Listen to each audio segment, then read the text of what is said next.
Hello, happy Thursday. I am Meredith, and we have a reading here for the 18th of July, 2024. We're back with the Good Tarot. We had Card Palooza in the shuffle, so I'm not going to waste your time. I'm going to jump right in after I tell you that the sun is in Cancer. Still happy birthday, Cancer.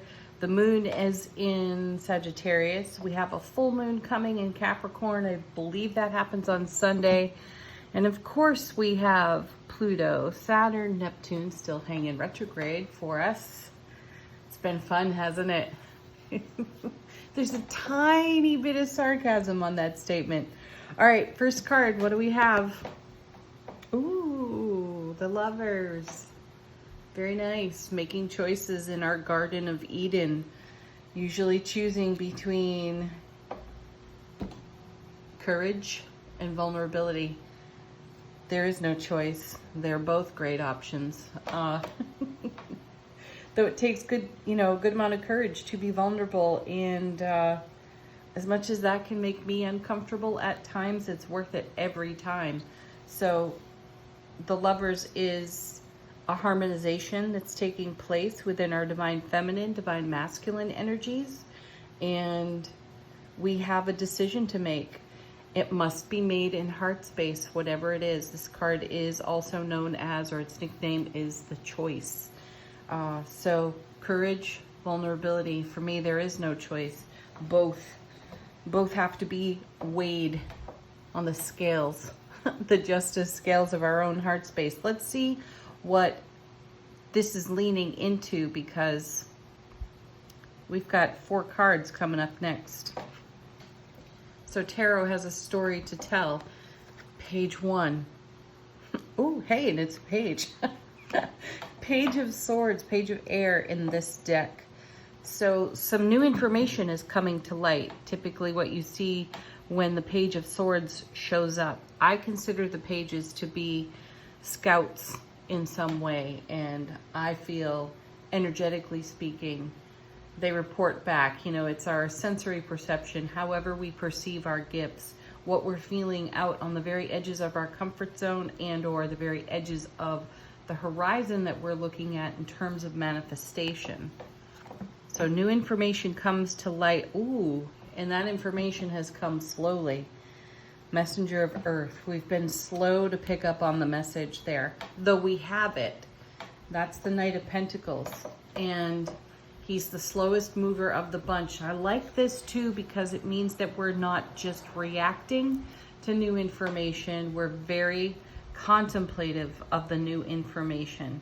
So our ego is not stimulated, and our ego's willingness to leap to the most convenient conclusion is not stimulated either.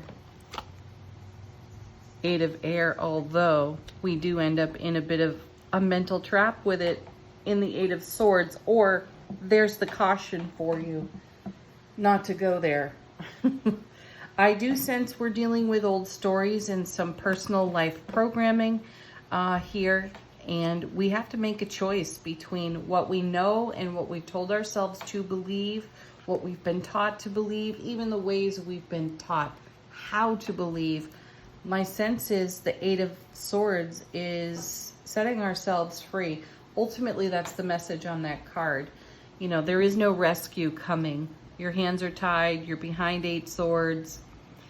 You can get out. You're not stuck there. It's all up to you.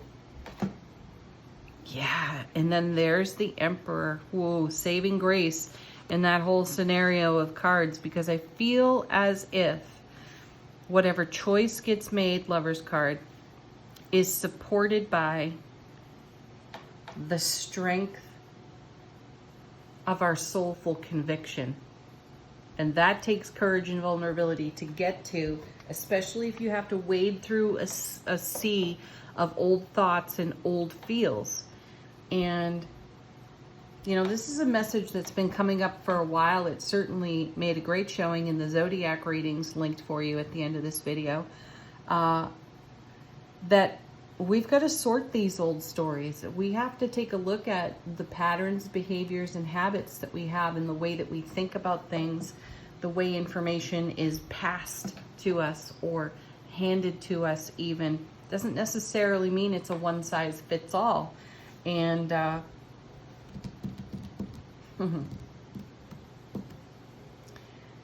okay, so I have with my closest friends, they all know, I've shared with them time and again, I'm not claustrophobic, though there are times where I feel like a caged animal, like a wild caged animal, and I cannot be contained. So, you know, for instance, in the recent heat wave, I'm not one who can just hang out in one air-conditioned room to stay cool. I'll deal with the heat to feel free. And that's what I sense here. I feel that we have been caged in some way in our thinking, and our wild, free, spontaneous selves have been held back. And as this new, for whatever reason, we're doing it. We're in control of that. We made that choice. We haven't taken a step. And I feel that we're coming into the scene here like the Emperor. The Emperor feels a little wild to me too. And he's also super stable. So we're stable in our spontaneity, which is great.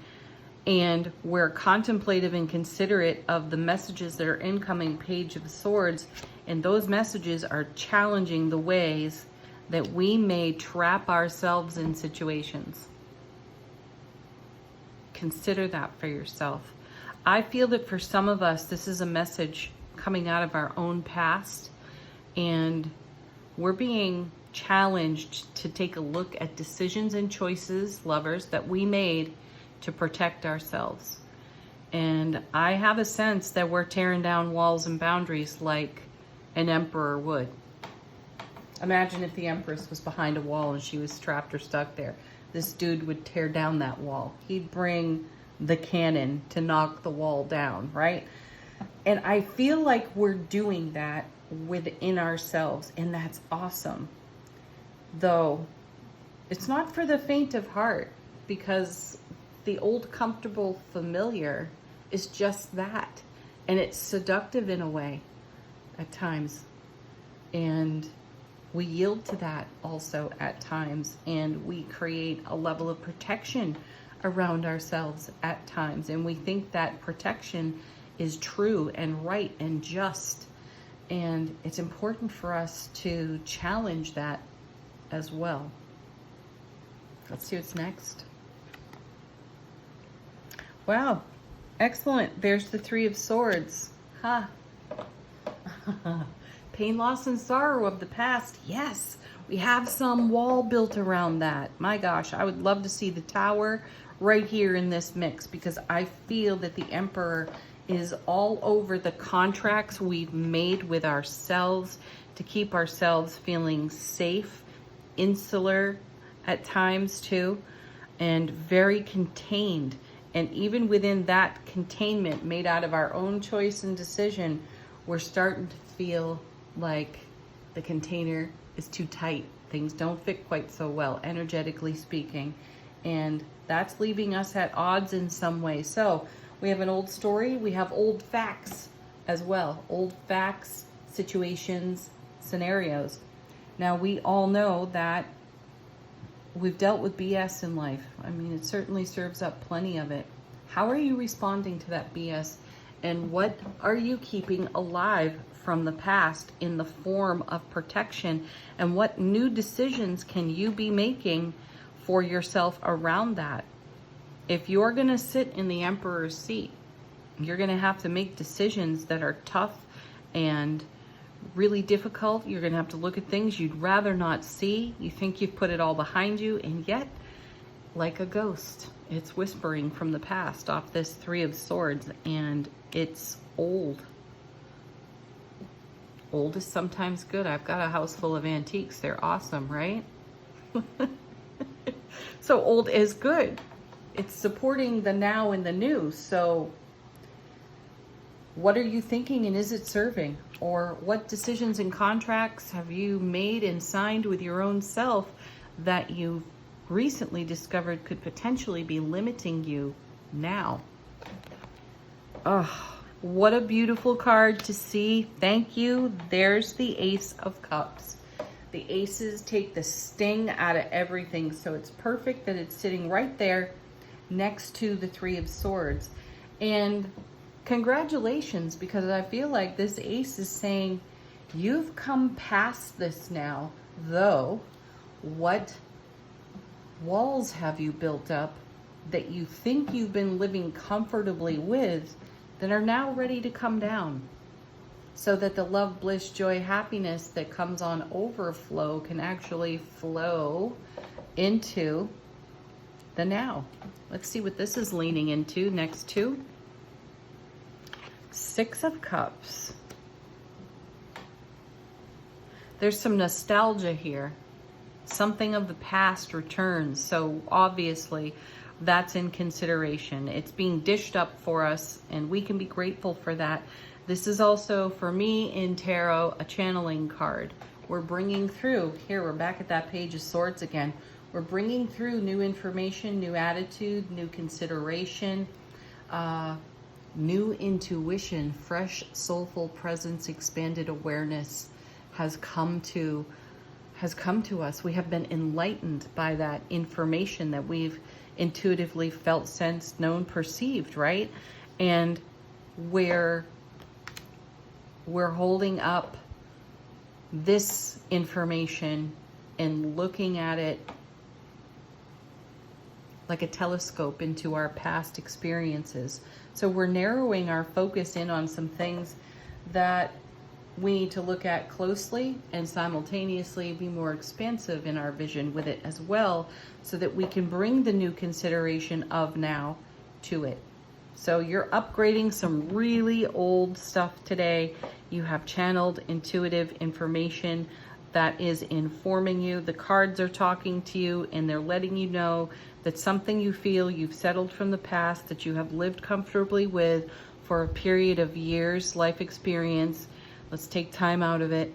And now you're questioning, do the choices I made then serve me now?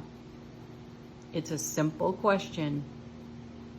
But the simple is the most profound. Now let's see what the Six of Cups is paired with. Oh my word. There it is. There's the Tower. Card witching. Woo. Yes. Oh my gosh, I can believe I did that. Ooh, goosebumps. All right, there it is, folks. There's the Tower. So you're tearing down a wall because you're walking down memory lane on that six. You're being inspired by your intuition. This Ace of Cups is here to flood the area that's probably dried up a little dusty and very thirsty with the overflow of the Ace of Cups. So tear down the walls. The Emperor's there with all of his strength, determination, and divine power to help you remove every brick, every stone, every nail, everything, because it's got to go, because there's a limit that has been created by the self-protection, and gratitude and appreciation for the self-protection. It was needed to insulate ourselves so that we could heal, grow, and develop into what's now. And the moment is upon all of us to finally let go of whatever that old story, whatever that programming is, and whatever way we decided to insulate ourselves. It no longer serves for the foundation we stand upon. Beautiful. Seriously, congratulations to every single one of you. Bottom of the deck, how is the universe supporting us behind the scenes? What are we not exactly aware of? Six of Swords. I like this. I know I have one friend who's going wild right now with the numerology on these cards, and I'm not even talking about it.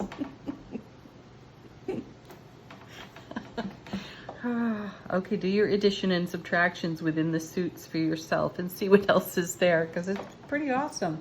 It's going to keep bringing you back to the heart of this message, though. So Six of Swords, we're moving on from conditions that were less than favorable, conditions that we've outgrown, into something much more favorable, fertile, and expansive on our six.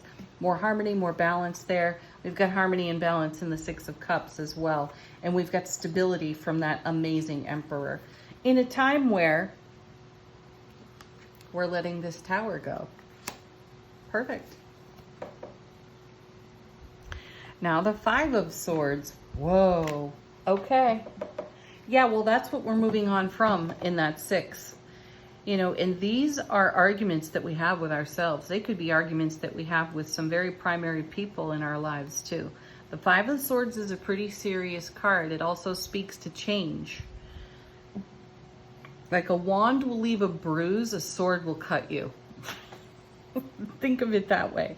So this is a serious situation for many of us because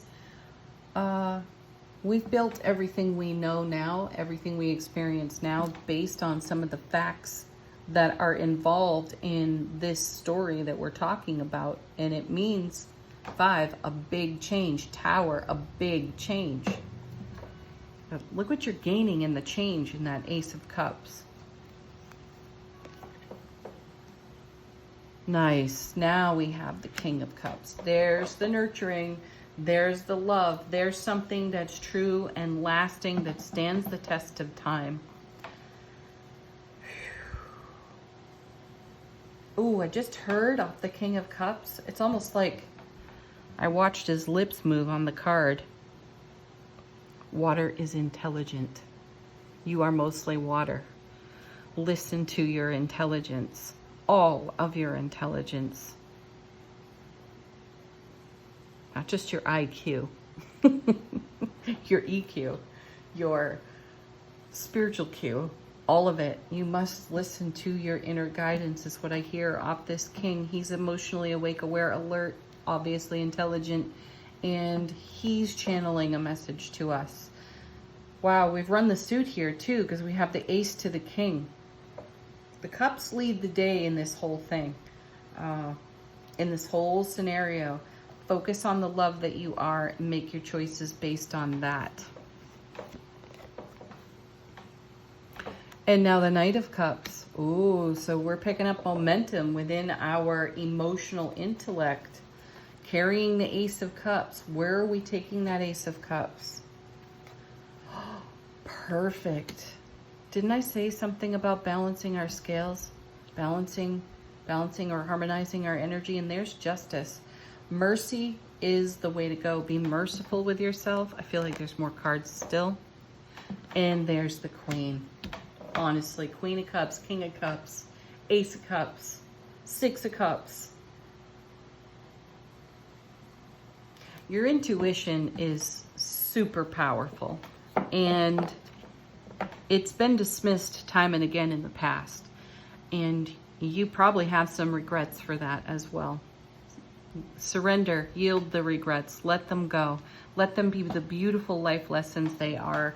Tear down the wall that got built around your 3 of Swords, and be prepared to feel some of the difficult truths that come off that 5 of Swords. They may be temporarily uncomfortable, yet we're moving into something that's much more favorable, much more fulfilling and merciful, very loving and powerful. And what is that? That's our soulful presence.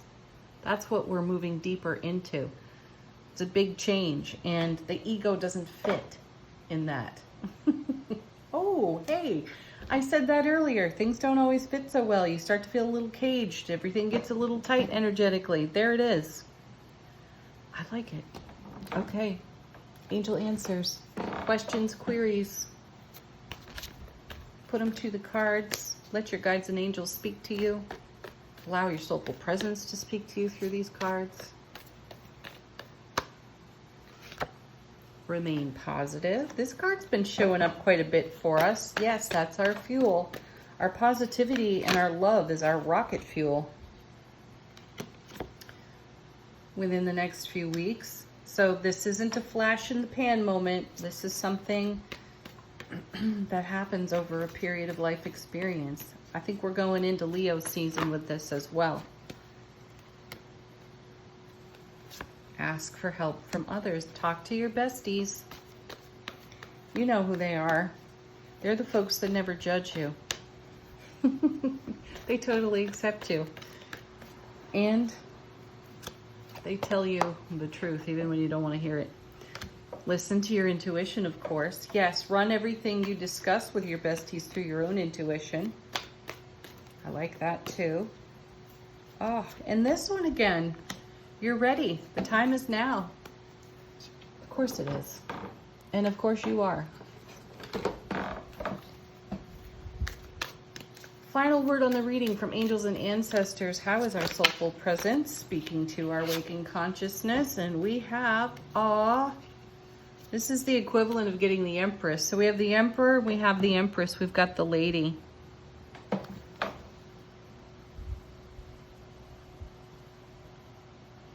Wow. Enjoy growth. Reap the rewards. Yes! What a perfect card! And then we have Stargazer. Oh, neat. And he's holding like a telescope. And I mentioned putting a telescope on your Eight of Swords. Set your sights higher. Yes, you were made for more. We were all made for more. We cannot live in a less than energy and expect grandiose results, can we? So telescope in on the BS on your Eight of Swords and get uncomfortable with the change that's happening in that Five of Swords and address the shit on the Three of Swords that you made contracts and agreements around to protect yourself with.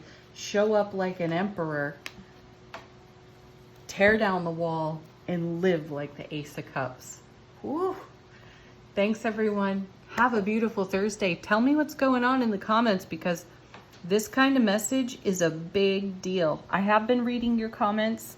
I don't miss them, by the way. I don't always get to respond, though I appreciate you all for taking the moment to leave me a message. So, what are you doing? Let's hear about it, folks. Have a beautiful Thursday. Namaste.